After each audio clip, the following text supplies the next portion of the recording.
Howard, I was trying to figure out if we had met before, and the context under which we may have met is before I joined Kane Anderson, and that was March of 2001. I was an investment banker for Stevens Inc., the Little Rock, Arkansas investment bank. Sure. Yeah. I kind of had the joke. I was in the Houston office. I wanted to do well, but not well enough to get promoted to Little Rock. That was kind of the dance I did. But I used to bill myself as the investment banker for Traverse City, Michigan, because I took Miller Exploration public that was headquartered there. I worked on their joint venture with Key Production, which became Cimarex, which is now whatever pharmaceutical drug sounding name. I also did a deal for KEP, which had a reef play up in Michigan. So I used to bill myself as the banker for Traverse Ah, City. And didn't you do a deal well, way back in the day with the Traverse yeah. City, Michigan? Way back in the day, we did a deal. When I started Cadence in 2001, um, we had a very very interesting geo out of Houston, Texas, by the name of Lucius Gear. And Lucius was a 72-year-old ex-Union Unocal senior geologist who was a crusty old Texan, but a darn good oil man, Chuck. In fact, I named our new company that I'm going to talk a little bit about today, LGX Energy. I named it in Lucius's honor. He was such a fun guy. So LGX stands for Lucius Gear Exploration. Lucius passed away a number of years ago, but we all miss him. He was a real character. Anyway, um, so we built that company up with production in North Texas, up in Wilbarger County. It was called Cadence Resources. And then we had a real interesting gas play over in DeSoto Parish, Louisiana, that we partnered with the big international energy company out of Argentina, Breedis Energy. We built that company up, and then Hey, Howard, let me cut you off. What formation of gas were you going for over in Louisiana? Austin Cotton Valley Gas. Oh my So gosh. we Yeah. had Austin Cotton Valley Gas north of or in near Shreveport in DeSoto Parish, and and then we did an acquisition of a company up out of Traverse City, Michigan, called Aurora Oil and Gas in 2006, and the management of that company kind of took over as part of the deal that we brought in, along with some financing, and then they kind of ran the show from there. And I like your question, Chuck, because one of the things that happened in the aftermath of that, I had stepped down from the board in February of 2006, I think. And over in our Louisiana play, we had full column rights to the acreage that we held, and it was a pretty large acreage package. I don't remember the exact number, but it was pretty good size.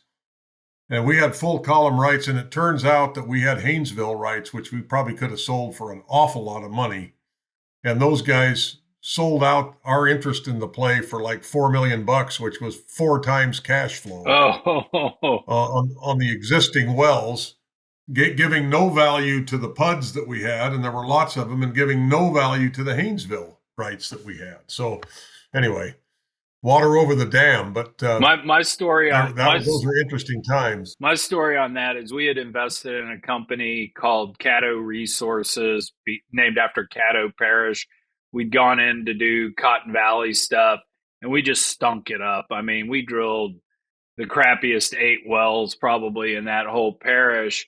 And we were staring at the first loss in Kane Anderson history in the private equity energy funds. My head was on the chopping block. So anyway, we struggled, and ultimately Goodrich wound up buying us and bought us for stock, and that was right at the beginning of the Haynesville. So there was some Haynesville value, Mhm. but I don't know if you remember just how rapid the ascension was of the values in the Haynesville. Oh, I kind of do. I'd left the company at that point, and I thought, and these guys almost immediately decided to sell the our interest in the producing wells and the acreage in DeSoto Parish to get $4 million cash on hand for something else they wanted to do up in the Antrim in Michigan, and they let the whole thing go. It was anyway, but Hold on, it last was thing. interesting times over there. Yeah, last thing I'll just close out on the story. So we sold for Goodrich stock. We got some Haynesville acreage value in there. So we had gotten 2/3 of our money back, and we were all going to church that Sunday to make big donations and say thank you because we'd been bailed out. We were immediately going to turn around and sell the stock that Monday in a bought deal. And a lawyer went out of town unexpectedly on Friday and hadn't filled out all the paperwork we needed. We were so pissed. We were livid. We were flaming the guy, all this. Well, in the next week and a half till he got back, the Goodrich stock price actually doubled as the Haynesville ascension went on. And we wound up making Yeah. 1.2 times our money because the lawyer went out of town. So anyway, we sold the stock, 1.2 times our money, Yeah. called it a shrewd investment, and moved on. So yeah, that was wild. Yeah. That thing, it really did hit hard when it hit. So, um, yeah, there's all kinds of stories like that. I had a deal with a friend of mine out of had a private company out of Midland. This is in the earlier days of Cadence, and I had made a deal to buy um, a 35% stake in his Lee County, New Mexico historic field that he had over there for $7.5 million. This was in, I think, about 2003 or so, 2004. And I had gone down to Midland. Our banker in New York had agreed the funding, he had it in place. And I had gone down to Midland to close on it. And I get a call from the lawyer he had hired, or from my banker in New York. He had hired this lawyer in New York who had no experience in oil and gas. And the guy was reviewing these leases in Lee County, and he said, I'm not comfortable with the title on all these leases that are out there. I mean, some of these things have been divided and subdivided numerous times over the years. Well, look, the fact is that the group I was buying into, they'd been paying the royalties to the residual landowners like a slot machine for 10 or 12 years. There'd been never any complaints. You know how these titles are on old oil and gas leases that have been handed down through families. Well, anyway, long story short, this lawyer said, no, I don't think we should close this. So I went to Steve, my friend, and I said, look, our lawyer's trying to block the closing on this. I'm sorry. And he said, thank you, Howard. He said, I would have honored the deal because we shook hands on it and whatever, but at this price, I really didn't want to sell it anyway. Well, bottom line, 1 year later, he sold his Lee County play for $125 million. So I think 35% of that is more than 7.5. Just a little bit. Mm-hmm.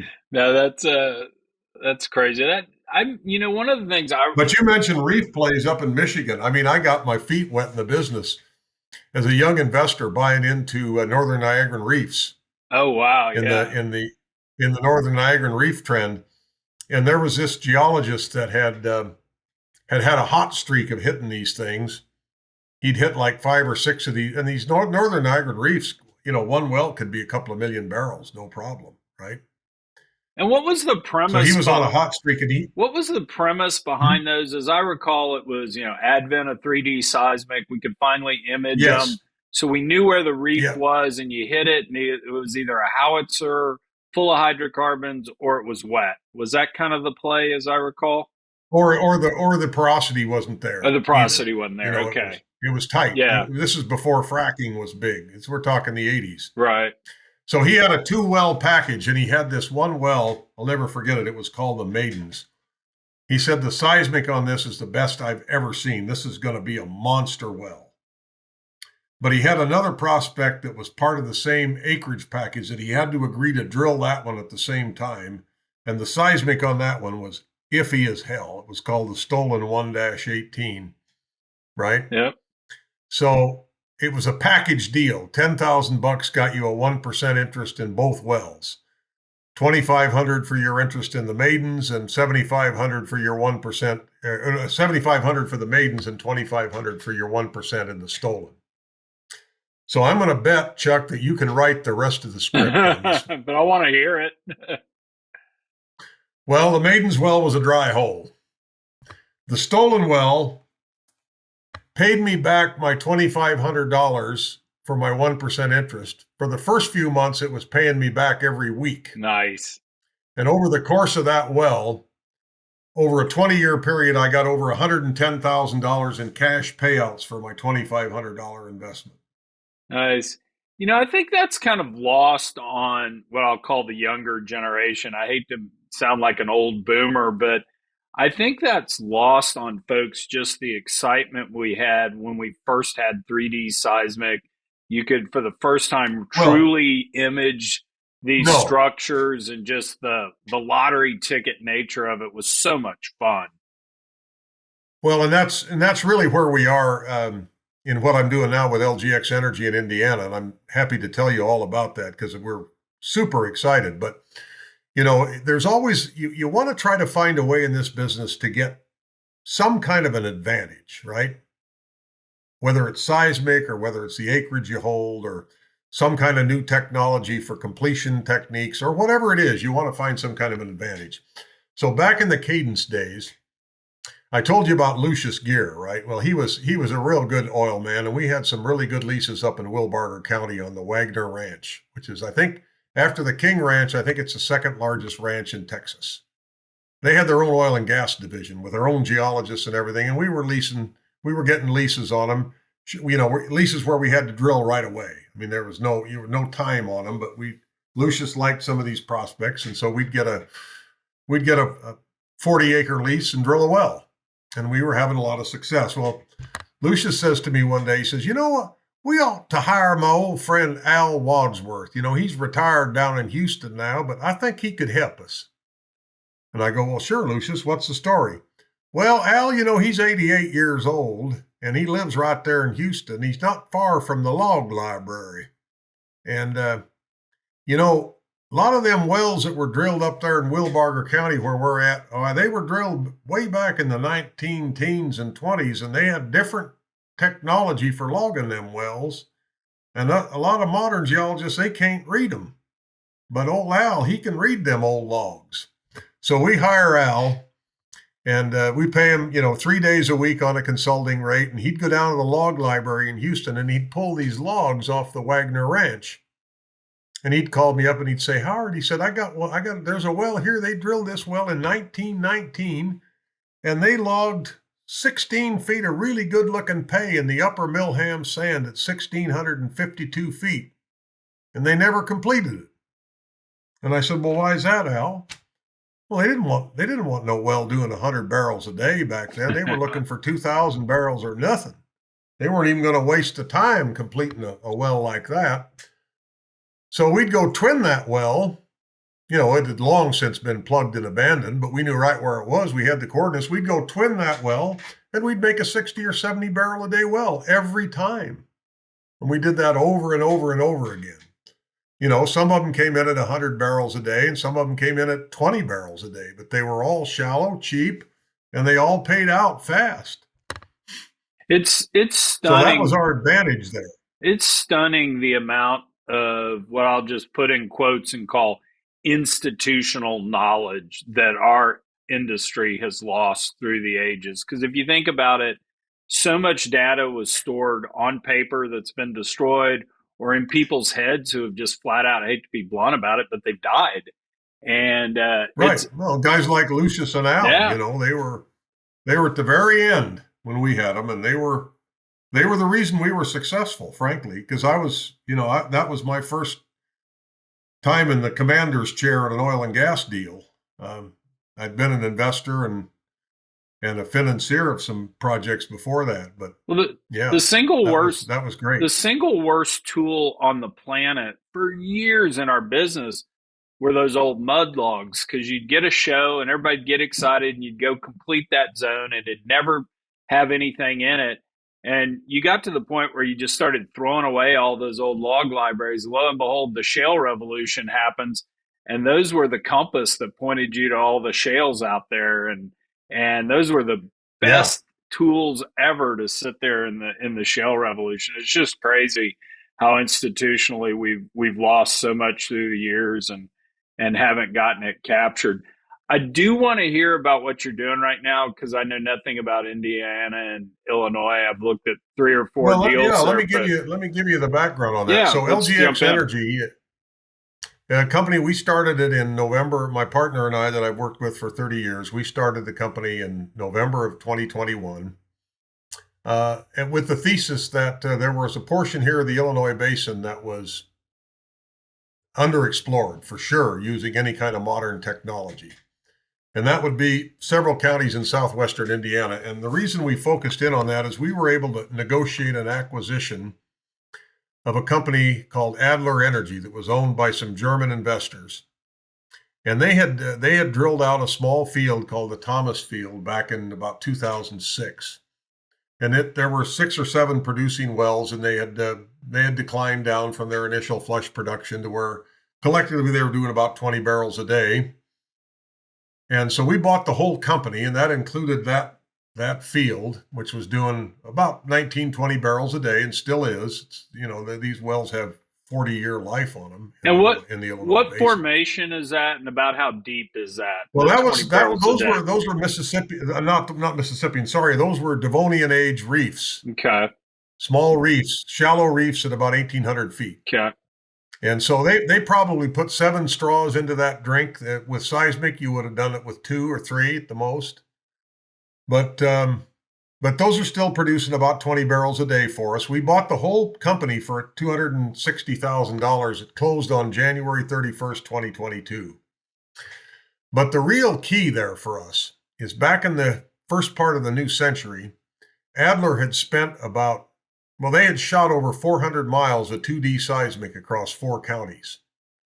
And then the crash of 08 hit, and the oil price took a hit, and they really never even processed most of that seismic. So we got all of that seismic, and we set to work in 2022 processing seismic like crazy. And we have had, and based on that, we've gone out and started leasing. And of course, one of the challenges in southwestern Indiana, we're operating in Clay County and Greene County and Davies County and Vigo County. One of the challenges there is that, all that property was settled back in the 19th century under the Homestead Act. So, farmers got a 160-acre parcel deeded to them, and then they had children and grandchildren, and they got it divided up or sold off. And so there's no federal land there. There's no large tracts of land available for leasing. And so you really have to be kind of specific, and you have to know how to talk to Indiana farmers, which we do. So we've been able to get really good 3-year paid up leases with 2-year options. And when you hear the numbers that we're paying, probably should be a little careful because other people don't know what we know, but we're getting leases. We're getting 3-year paid up leases for between $10 and $25 an acre. Oh my gosh, I kind of want to sit here. And we're paying a 1/8 royalty.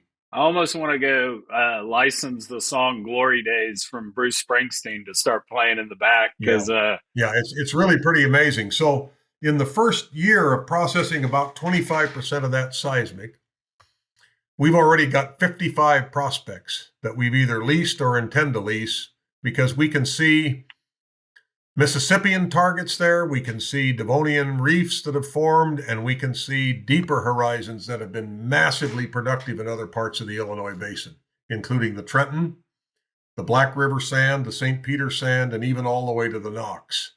And the deepest any of these formations are in this part of Indiana is about 3,800 feet to 3,900 feet. So we're going to be the first 5 so we start with that premise. And then we've come back and shot 3D seismic to confirm what we're seeing on the 2D that we've processed. And we've identified 5 prospects that we already have permits on that we're getting ready to start drilling as this funding comes in from our Reg A. So we've got 5 prospects that we've reconfirmed on 3D. And just to give you some scale for what the Illinois Basin is all about, I mean, the Illinois Basin covers 2/3 of the state of Illinois, the southwestern third of the state of Indiana, and the western half of the state of Kentucky. And it's been like the 5th most productive basin in U.S. history.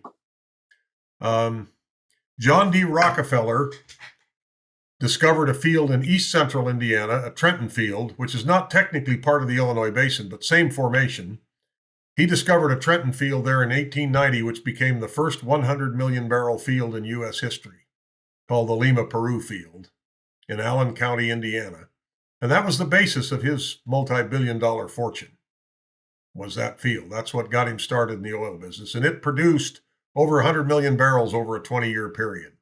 And again, because of the primitive technology that was used back in the 1890s and early 1900s, it's been estimated by the Geological Survey that there's 150 million barrels of stranded oil there that we can't get because he depressurized the formation by drilling it incorrectly.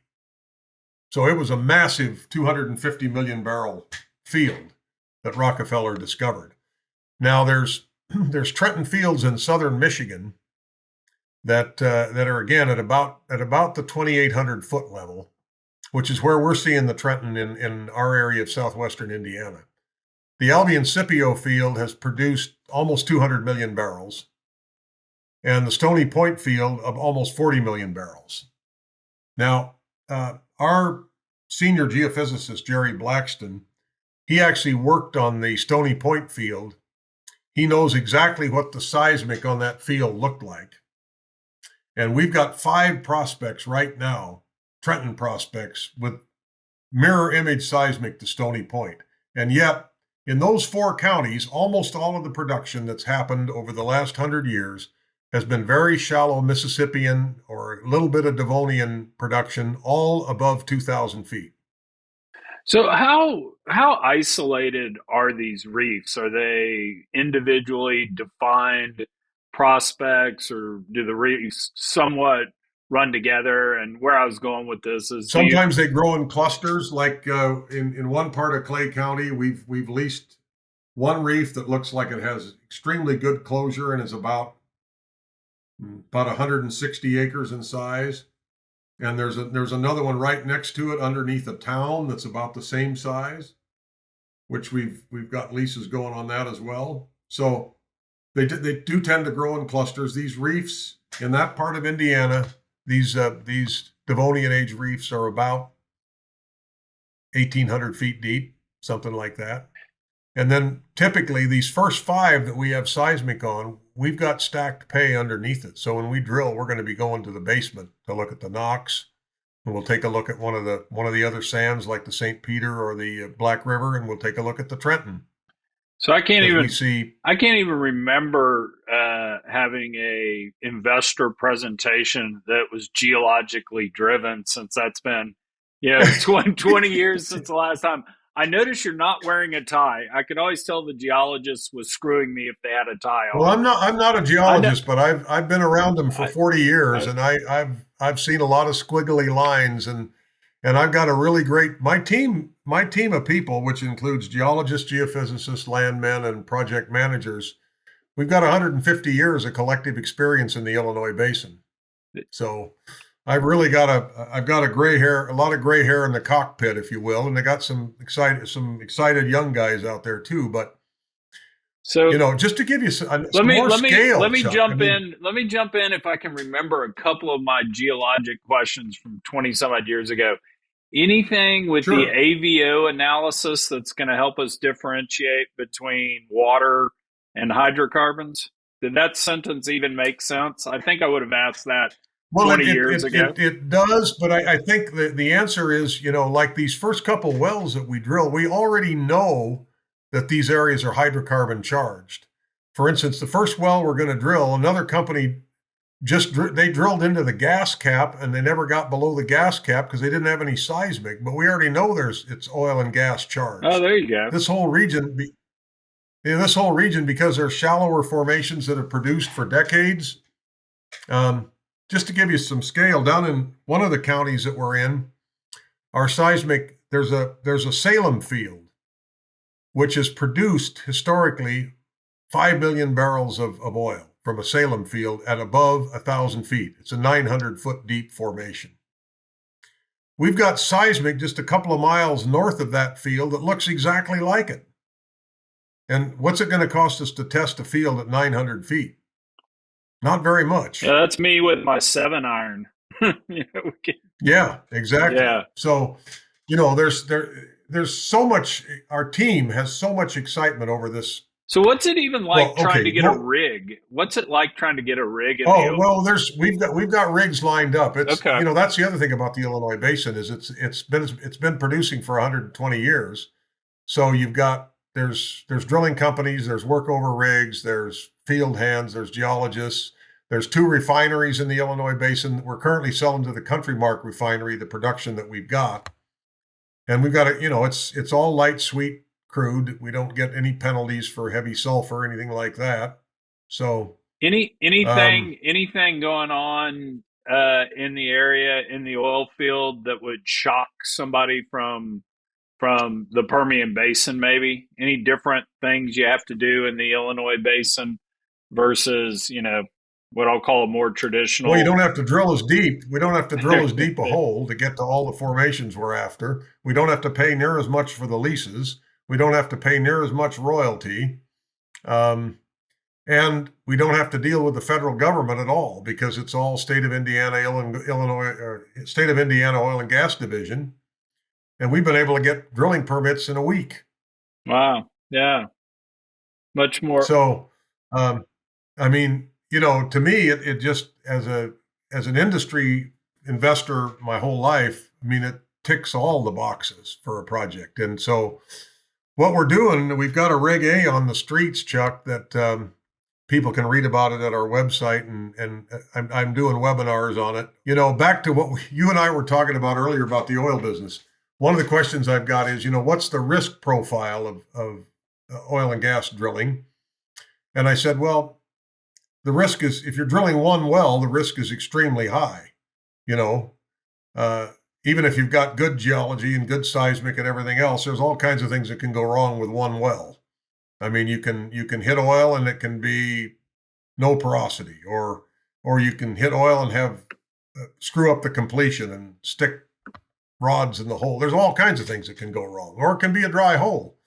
And the way you beat that is with diversification. So, over the next couple of years, we're going to be drilling dozens and dozens of wells with excellent science on all of them in an area that's already proven to be highly productive for hydrocarbons, mainly oil. I started to say, just across the line in Illinois, there's been Trenton wells. Remember, go back to Rockefeller and what he did in eastern Indiana. There's been Trenton wells over on the Illinois side of the line. One well that is IP'd at 4,000 barrels a day with over 1 million barrels of cumulative uh, total production resource, total recoverable oil. So these Trenton wells can be huge. One Trenton well can make a company, frankly. Yeah, that'll be interesting to watch. Like I said, I think in my career we wound up um, we wound up looking at three or four deals in the that neck of the woods. Was there a New Albany shale that was somewhere Yeah, up oh there? yeah. There's really good New Albany shale down in Posey County, and a lot of the infrastructure for the New Albany shale is in place now. Gas prices haven't been very interesting lately, obviously compared to oil, but Posey County isn't very far away from us, and there we know of some very outstanding Albany shale prospects down in Posey County, but that hasn't been our focus right now. Interesting. But Interesting. yeah, New Albany shale is a real thing. Gotcha. All right. Give me kind of one or two sort of wild oil stories from back in the day. Oh boy. Well, there's so many, um, so many. I mean, I told you the one about the stolen well. The only reason it even got drilled is the landowner was requiring that you have to drill the stolen prospect, or I won't give you the Maiden's prospect. Isn't that just the And best? The well that kicked off the Permian Basin, the Santa Rita number one. The guy had to import in via train the drilling rig, right? And so does that, moving the drilling rig, it breaks down. He doesn't have enough money to fix it. So the drilling rig's right there. He drills the well, boom, the Santa Rita number one hits. And lo and behold, we've got the Permian Basin and it kicks off all that. 5 years later, he went back and drilled his original prospect that he brought the rig in for, and it was a dry hole. yep. So, yeah. So Here's one for you. I mean, I don't know if you're a golfer or not, Chuck, but the United States Open Championship this summer was played at the Los Angeles Country Club, I've played which is I've played Los Angeles Country Club, and I sliced the ball into Lionel Richie's backyard. So okay. Well, I was a college golfer, and of course, my I got a chance to play in my uncle's famous tournament at Pebble Beach. My uncle was the legendary American entertainer Bing Crosby. So I got to play a lot of golf with him, and I got to play. Anyway, back to LACC. So for very elite, business-oriented membership, they've never allowed any entertainers to become members there. So no actors, none of that. 36 holes, great track, as you know. But what most people don't know is that for many, many, many years, the members at LACC paid no dues. They didn't have to because of the oil production on the property.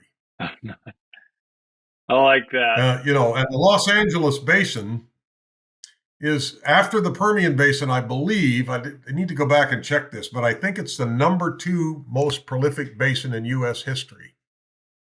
Massive, massive oil production. Of course, the La Brea tar pits are nothing but an oil seep coming to the surface. We actually, when I was at Kane Anderson, we owned a part of the La Brea field. And the wildest thing about that is we buy the field, and there were 2 wild stats about this. One, the production curve was so flat that actually, depending on the assumptions you made, your PV10 went up every year because the discounting was greater than the effect of the decline in production, which made no sense to me and just baffled us for a while. The second thing is we bought this field, and the first thing we wanted to do was send a vacuum truck out to sweep up all the oil, pick up all the oil on the ground. Just being a good environmental steward, that's what you would do in Texas. Lawyers had a fit. Don't you dare. Don't you touch the oil on the ground. And I go, what are you talking about? And they said, the second you vacuum up that oil, you're admitting that you did it and it's not natural. And then you become liable for it. So we literally had just oil seeping up in the ground, in and amongst our wells, but we couldn't touch it. Yeah, well, I mean, it's just an incredible basin. I don't know if you ever saw pictures of the Wilmington field down in Long Beach in the early days. But, talk about putting too many straws in the drink. I mean, they literally had oil derricks lined up like, not 9 pins up and down all just onshore and just offshore. The Wilmington field produced 4 billion barrels of oil, for God crying out loud. Isn't that crazy? That's just one field in the LA Basin. So the big well that kicked off Texas was Spindletop in East Texas, and arguably the reason we won World War II was the East Texas oil field providing all the oil. Spindletop, that region, never actually hit payout, despite being one of the most prolific areas of all time. They wound up drilling so many straws into that formation that it never actually hit payout over the now course. That I did not know. I mean, I know Spindletop blew out at 100,000 barrels a day when they hit it in 12, but I didn't know that. Yeah. This is where, like, there's another field, there's another Devonian Reef field not far from us called the Holman Field. We've got a look-alike field that we're going to be drilling right away, but the Holman Field, I think, is done. I don't want to get the number. I won't be far wrong. It's done about 1.5 million barrels from an 1,800-foot Devonian Reef, and it's owned by the people that own the Indianapolis racetrack. Okay, they have the 500. But that field's been producing for 20 years, and the way these reefs play out in Indiana is you get a nice flush production on the well, and it declines over the first 3 years from, let's say, 100 barrels a day down to 15 barrels a day, and by year 10 it's down to 5 barrels a day, and then that stays there for 40 years. Yeah, that's wild. Well, Howard, I always like to end every podcast with 5 questions, and Okay. I actually came. I'm kind of throwing a curveball at you because we didn't prep for this, but I've got 5 questions, Bing Crosby edition. Are you ready for 5 questions on your uncle? I can handle any of those. I knew the man quite well. I'll show you how well I knew him. If I can do it here on my phone, if you can see, there we are together at the San Francisco Golf Club. Nice. So, Actually, uh, if you'll text me that picture, I'll get them to throw it yeah, I into can the do that. I podcast can do if that. you'd like. So Yeah, he was my dad's younger brother. They were numbers 3 and 4 of 7, big Irish family in the early part of the century in Spokane, Washington. oh, nice. And yeah, they were Irish twins born in the same 12-month period. Yeah. We had children 18 months apart, and our joke used to be we were beginning the discussions on the third child, and the decision got made. So yeah. All right, question number 1. Okay. Your uncle, clearly the voice of the holidays. Where do you rank singing wise? Are you a backup singer on a Arbor Day, maybe? No, I've actually had a semi-professional singing career. I've made 5 or 6 albums, CDs. Happy to send you one. And not everybody in the family. My brother, he can't carry a tune in a bucket. I mean, it's painful to watch. But you know, I was just back. I mentioned I was just over in Ireland this last week, and I have some very good friends up in a little village in Northern Ireland. And my friend went to school with the actor Liam Neeson. Oh, nice. Um, and a few years ago, I was in his village and I did a little show at the golf club there. And Liam's mother, Kitty, was in the audience, as well as his sister, who I've met a couple of times. Anyway, she's passed away now. She was in her 90s, but she came up to me afterwards. She said, I liked your uncle a lot, but I think your voice is a lot better. And I Nice. said, well, Kitty, let's get your hearing aid checked, sweetie, because Hey, I'd take that. I like that. All right, question number 2. Your uncle actually well known for his passion for golf. Big golf player. Got any secret family golf stories you want to share? sure, I could tell we could go on for a long time on that. Um, he was actually an excellent player. He learned to play as a caddy at Downriver Golf Course in Spokane. He qualified and played in the U.S. Amateur in 1940. He played in the British Amateur in 1950 as a contestant.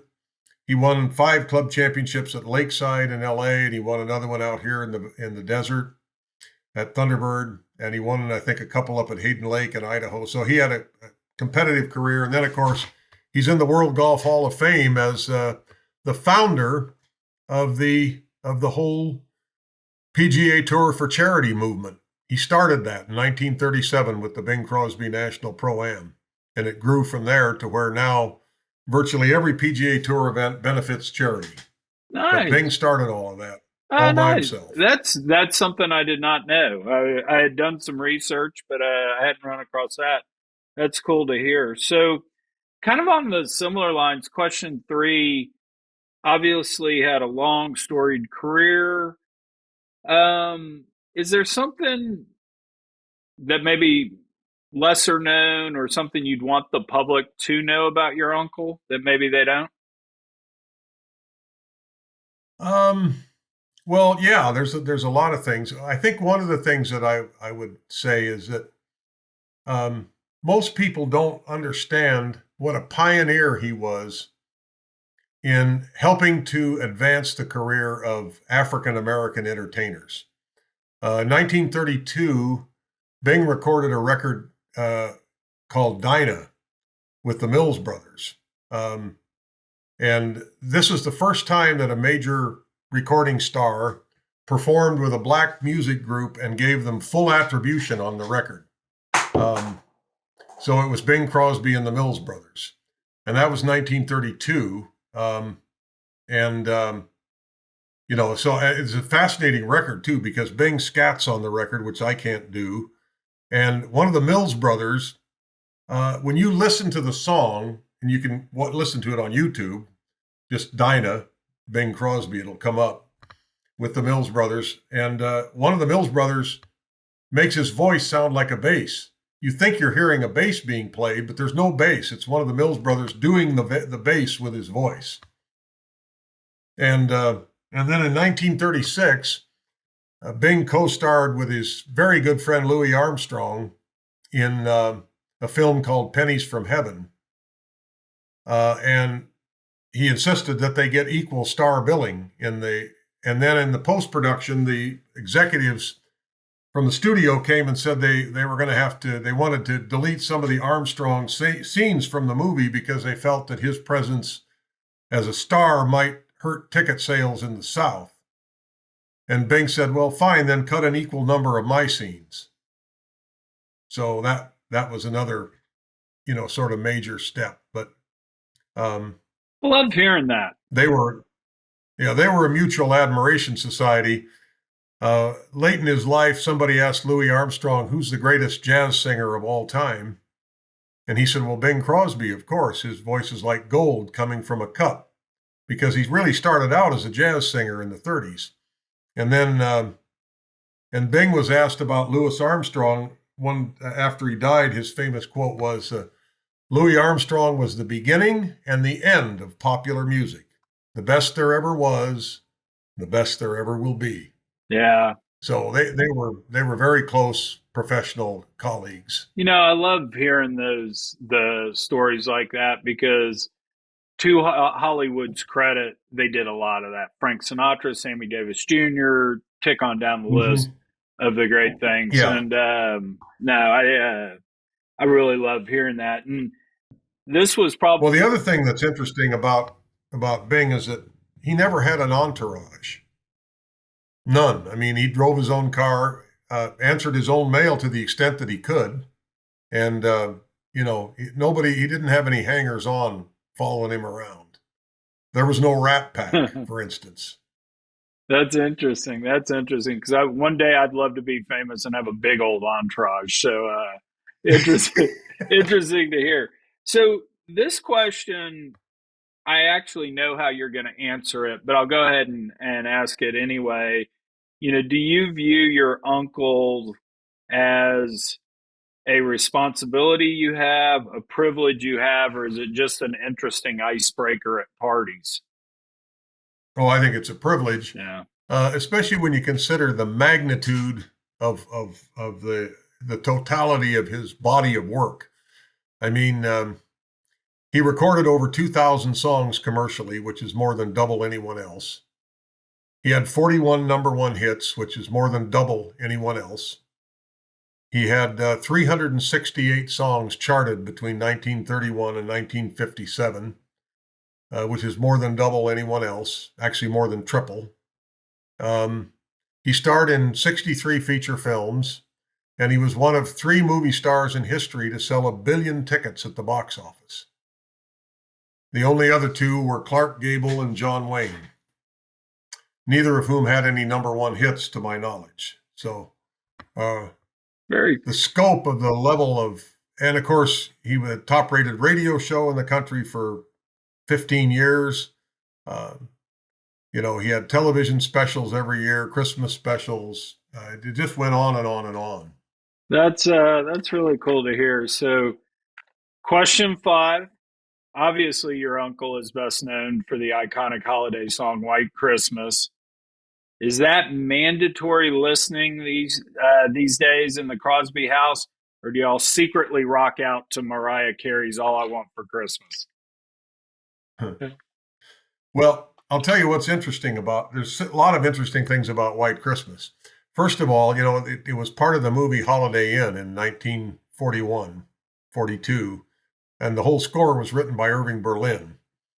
And everybody thought the big hit out of the movie was going to be a song called "Be Careful, It's My Heart," which was the Valentine's Day song. And the theme of the movie was going around holidays around the year. And so Irving was playing through the score for the cast, and he got to White Christmas and played through it. And apparently Bing just said, Irving was always very nervous about how his songs would be accepted. And apparently Bing said, "You can relax, Irving, this song will do quite well." And obviously one of the things I find the most interesting about it is this is 2023, and almost everybody you can think of has recorded a version of White Christmas, from Elvis and Frank Sinatra to Mariah Carey to Ella Fitzgerald. You almost can't name an artist that hasn't recorded White Christmas. That would include me with an Irish group that I did a record with. But the fact of the matter is, nobody wants to hear anybody else's version. Right. I mean, nobody wants to hear Sinatra sing White Christmas. Nobody wants to hear Elvis sing White Christmas. They want to hear Bing.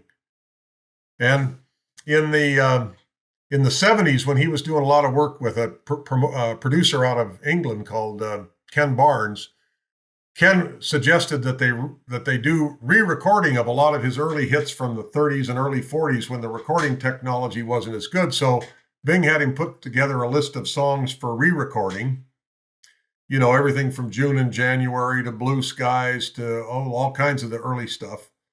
And White Christmas was on the list, and Bing's going down the list. Yeah. And then he crosses out White Christmas. And Ken said, well, why that? He said, well, I think we got that one right the first time. We don't need to do it again. Yeah. That's great. Of course, he did it again every year on his Christmas show, right? Right. Not a commercial recording. Right. That's so cool. No, I love that. We got that one right. That's awesome. Yeah. No need to go further with that one. So it's still the biggest selling record of all time by a mile. Yeah. Bing Crosby's White Christmas. There was a brief period in 1998 when Elton John's Candle in the Wind passed it up. But Christmas comes every year, and Princess Di only dies once. Yeah. That's right. So, well, Howard, you were cool to come on. This was fun. Well, fun for me too, Chuck. I hope I didn't drown your audience with geology, but anybody that would have an interest in looking at our company, LGXEnergyCorp.com, have a look, come to one of our webinars, and you can hear more. That sounds awesome. Definitely need to get you back when you got some results. Wish you the best of luck, because at the end of the day, nothing's better in the oil business than hitting a great well. No, there isn't anything.